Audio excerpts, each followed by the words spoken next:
Xin chào quý vị và các bạn. Hôm nay tôi xin giới thiệu phần mềm quản lý chất lượng với phiên bản 2. Ở phiên bản này chúng tôi sẽ bổ sung một số tính năng như tính sigma cho từng xét nghiệm và Westgard với 3 mức QC.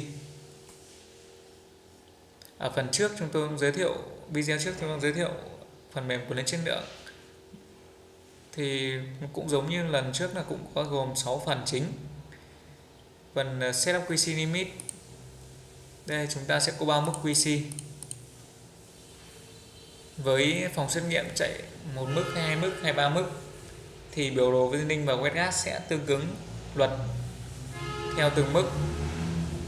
Với một số xét nghiệm như huyết học hay miễn dịch chúng ta sẽ dùng 3 mức. Hôm nay tôi sẽ giới thiệu với Westgard với 3 mức QC và biểu đồ Jennings 3 biểu đồ trên một giao diện. Đây, ví dụ mình sẽ giả sử với xét nghiệm huyết học với 3 mức QC đây là số lượng bạch cầu WBC.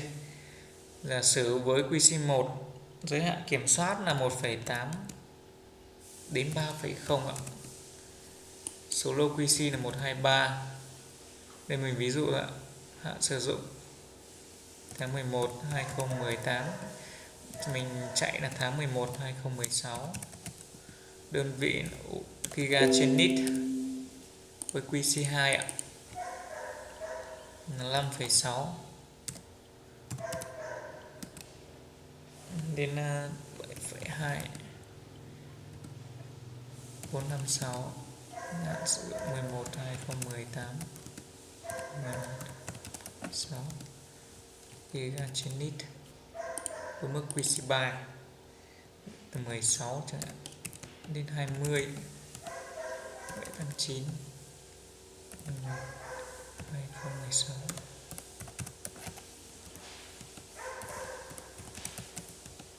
giga/lít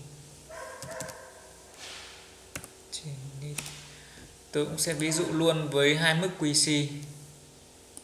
Ví dụ 2 mức QC với xét nghiệm sinh hóa thông thường, ví dụ như GOT như từ 10 điều QC 3 rồi. GOT mức QC 1 ví dụ giả sử là 10 đến 30 ấy. 23 tháng 10 2019 tháng 11 2016. U/lít đơn vị mức QC 2 từ 100 này ạ đến 180. Nô QC nó là 456, ví dụ dạng 11 10 2019 11 2016. U/lít mình ấn xếp là dữ liệu kiểm soát được lưu. Sau phần input data, đây chúng ta đang thử nghiệm 2 xét nghiệm với xét nghiệm bạch cầu và xét nghiệm GOT. Xét nghiệm bạch cầu ta ví dụ số liệu như sau: 2,4 2,6 2,5 2,4 2,5. Với mức 2 của công thức bạch cầu 6,3 6,2 6,4 6,5 6,3 ví dụ vậy. Với mức QC 3 18,1 18,3 18 17,2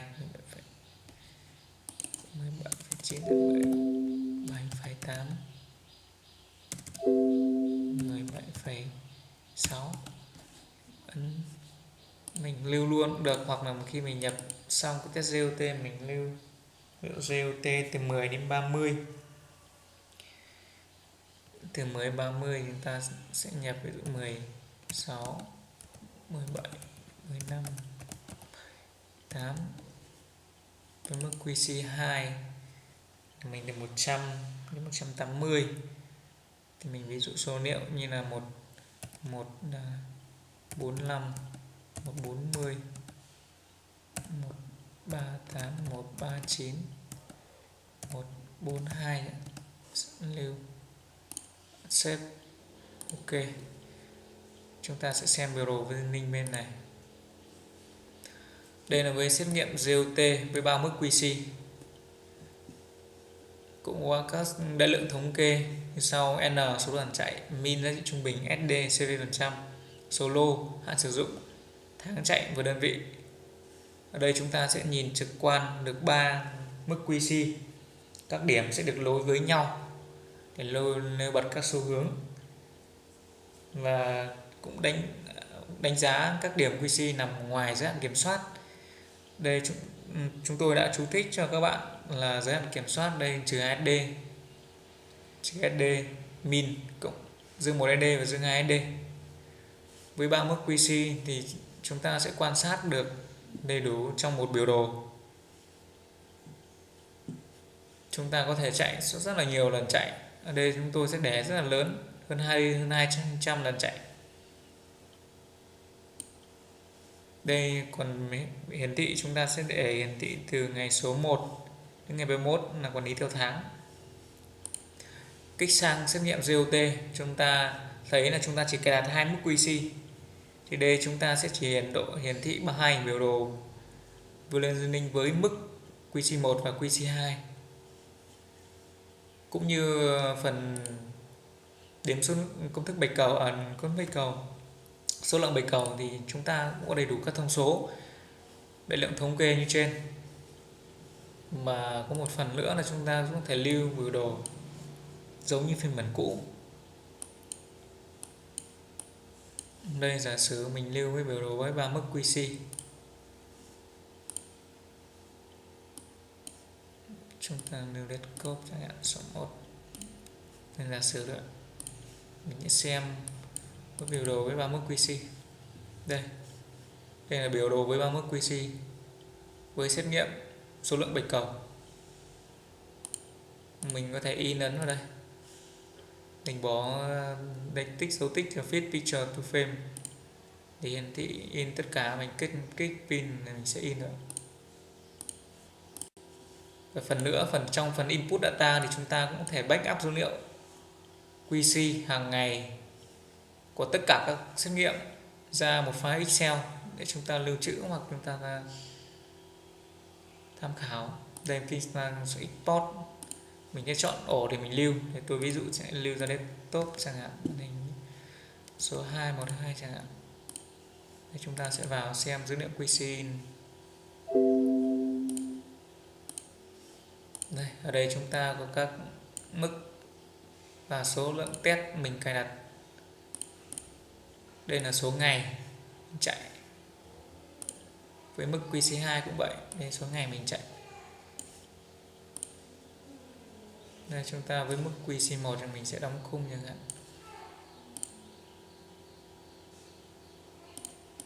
Đây với mức QC1. Mức QC2 và QC3 cũng tương tự. Đây là dữ liệu hàng ngày mình lưu.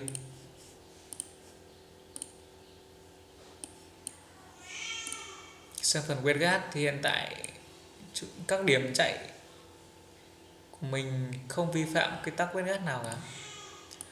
Ở đây chúng ta sẽ ví dụ một số dữ liệu để đưa ra Westgard với 2 mức và 3 mức QC. Ví dụ giả sử với bạch cầu, chúng ta sẽ có các quy luật Westgard như sau: 13S, 31S, 6X, 22S, 2 của 32S và R4S.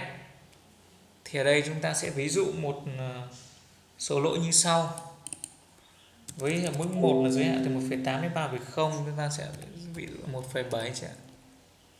Nó sẽ 1,7 đây 5,5 chẳng hạn, 5,5 là chúng ta sẽ ra được lỗi của 2 của 32S.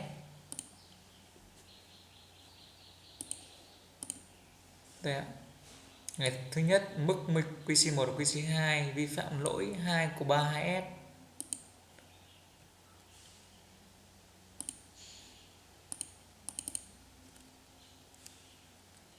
Ví dụ 6x 1,0. là 6 giá trị của QC.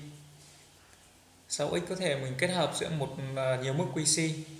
Ví dụ đây, giả sử đây sẽ là ra lỗi 6x phẩy 6.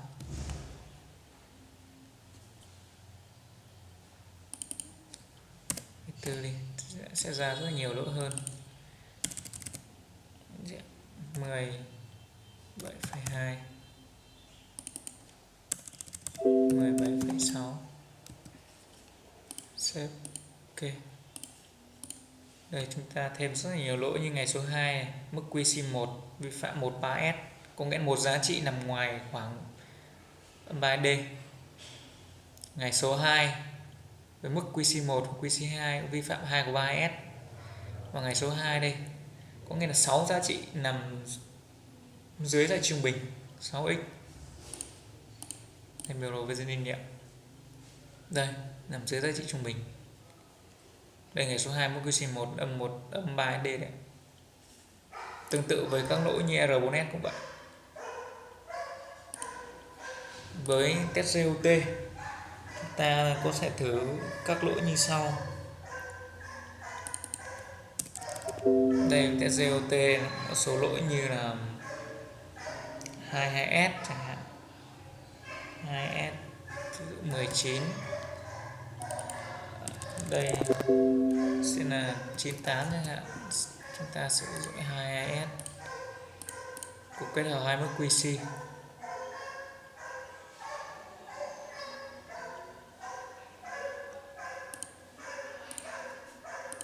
GOT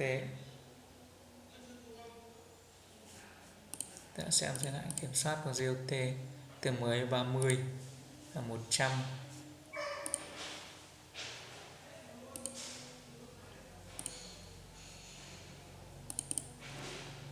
Đây là 10 ạ, 10 đến 19 thì nó là 10 chẳng hạn, thì mình sẽ đền 9.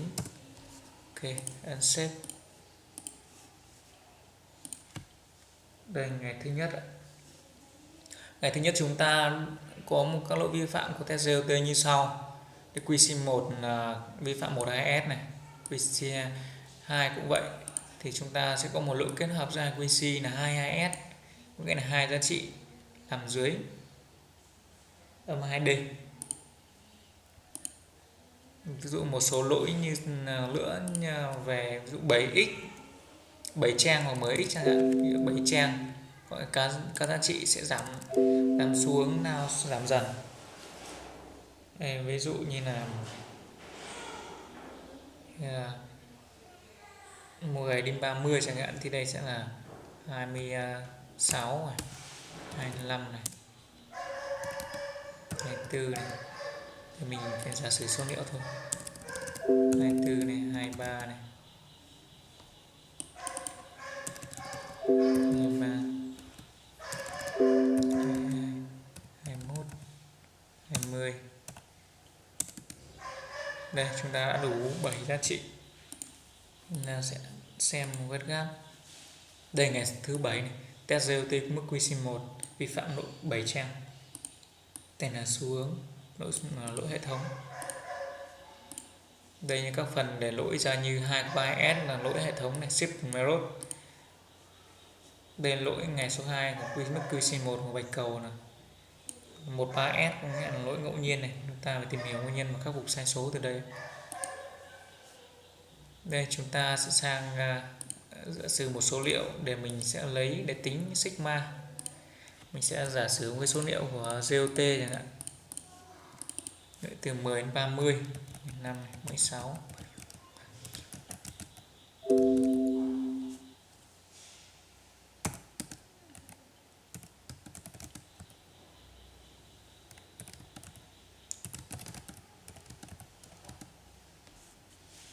Mình sẽ giả sử với 20 ngày.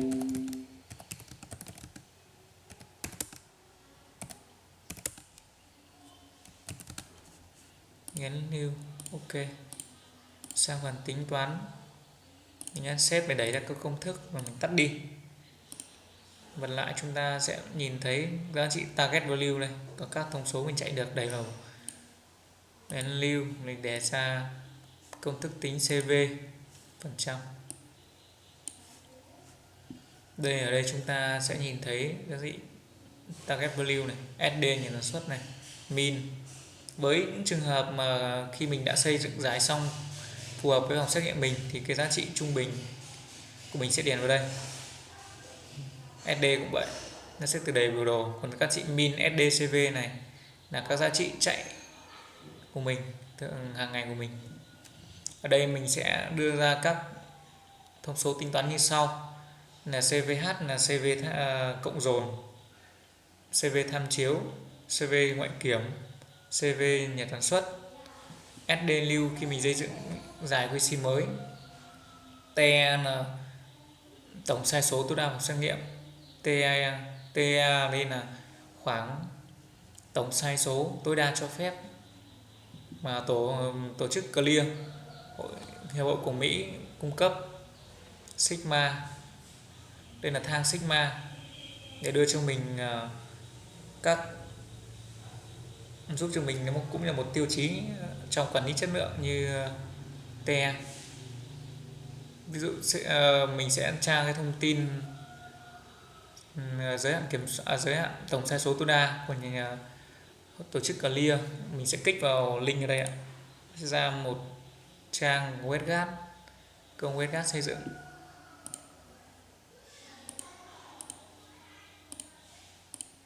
Ở đây thì tổ chức Clear đã đưa ra cho các xét nghiệm về hóa sinh này, miễn dịch này, huyết học này, rất là nhiều cho mình tra. Với xét nghiệm GOT đây mình tra được 20%. Đây là khoảng sai số tối đa trong xét nghiệm, mình sẽ điền 20 vào đây. Ấn lưu mình nó sẽ tự động, phần mềm sẽ đẩy ra cho mình ngưỡng sai số tối đa cho chuyển sang dạng đơn vị. Ở đây chúng ta có thể thấy là trong trường hợp mình chưa xây dựng giải QC, mình giả sử mình chưa xây dựng giải QC thì cái CV ref này mình sẽ đánh chính bằng cái CV 6,25 đấy, là CV của mình chạy ra trong 20 ngày và tôi giả sử số liệu. Ấn xếp đây, với cái CV này thì xét nghiệm GOT không đạt khi TE lớn hơn cả TE, có nghĩa là sai số vòng xét nghiệm đã lớn hơn sai số tối đa cho phép, và sigma là thấp đẩy. Chúng ta cũng thể thấy SD lưu đây,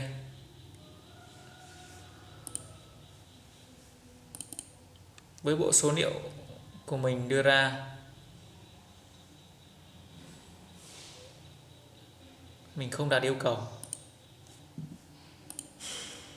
Với số liệu này mình không đạt yêu cầu. Đây biểu đồ Phiên đây, này mình đã bị lệch trục. Đây tôi sẽ lấy một ví dụ một số liệu khác. 20 22 này, thì về giả sử tôi lấy với mức QC2 đi, chúng ta so sánh rất là dễ hơn. Với mức QC2 từ 100 đến 180, liệu 140, 120, 42.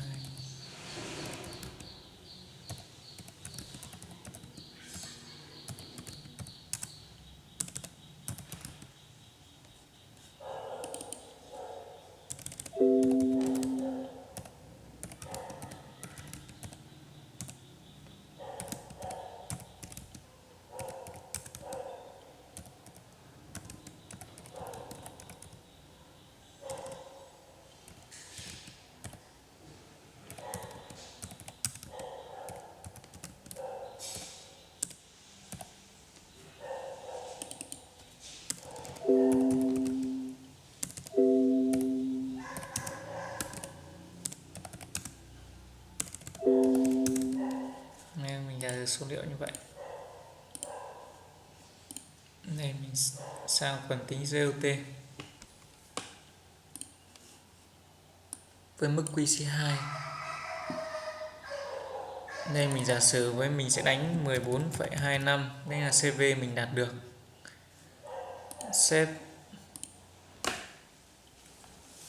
CV đây, CV mới là 1,67.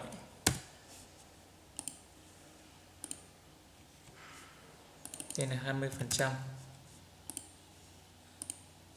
Với CV rất là thấp như này thì sigma rất là lớn, nhưng mà chúng ta sẽ không thể sử dụng cái CV này để đưa ra cái giới hạn kiểm soát mới là SD lưu đấy. Vì làm như vậy thì khi đó cái giải QC của mình rất là hẹp, có thể các lần chạy của mình sẽ out rất là nhiều. Đây mình giả sử một bộ số liệu với CV man là 28,57, CV ngoại kiểm là 12,3 chẳng hạn, CVH cộng dồn ví dụ 2,5. Đây chúng ta sẽ chọn sao cho cái CV tham chiếu này nó nằm ở giữa khoảng CVH, CV ngoại kiểm và CV nhà sản xuất, sao cho phù hợp. Đây mình giả sử mình chọn với 5,8 chẳng hạn, mình chọn CV để đưa ra một cái SD mới phù hợp. Thì ở đây sigma của mình đạt được là 3,35, tổng sai số TEA là 14,11, nhỏ hơn tổng sai số tối đa là 28.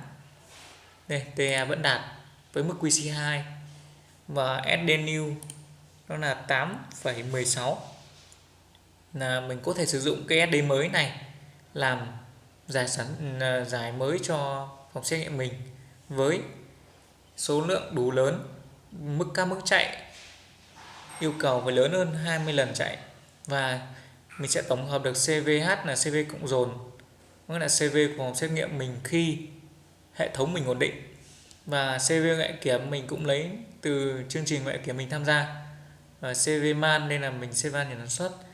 Khi mình lấy SD lưu này mình làm giải QC mới thì mình phải thỏa mãn các điều kiện như sau. Thứ nhất là số lần chạy là phải lớn hơn 20 lần chạy, và tính được TE nhỏ hơn TE, có nghĩa là tổng sai số ngẫu nhiên và hệ thống của mình nhỏ hơn sai số của hội chữ clear cung cấp. Đấy, khi đó các xét nghiệm mình có thể gọi là tin cậy và máy được trả kết quả trên bệnh nhân. Mọi kết quả đưa ra đều giúp đảm bảo cái độ chính xác và độ xác thực của kết quả xét nghiệm. Thế đây, khi mình đã xây dựng xong giải QC là giải kiểm soát của phòng xét nghiệm mình, thì chúng ta sẽ điền lại vào phần setup QC limit này. Ví dụ như lúc vừa nãy mình đã xây dựng giải QC đấy, thì mình sẽ điền lại vào đây, nhấn lưu, thì khi đó cái giải QC mới nó sẽ tự động đẩy vào đây. Đấy, hàng tháng. Đấy. Và giải QC mới cũng áp dụng với phần Levey Jennings theo mình đã cài đặt. Trên đây là bài giới thiệu của tôi về phiên bản 2 với một số tính năng mới như tính sigma. Đây ví dụ xét nghiệm GOT mới mức 2 đạt 3,35 với mức, và sai số tối đa của vòng xét nghiệm đối với xét nghiệm GOT mức 2 là 14,11, là nhỏ hơn sai số tối đa. Trên là ví dụ số liệu với các test 20 QC và 30 QC. Mọi thắc mắc xin liên hệ vào địa chỉ mail nguyenvanquang.lab@gmail.com hoặc gọi theo số điện thoại ở phần help.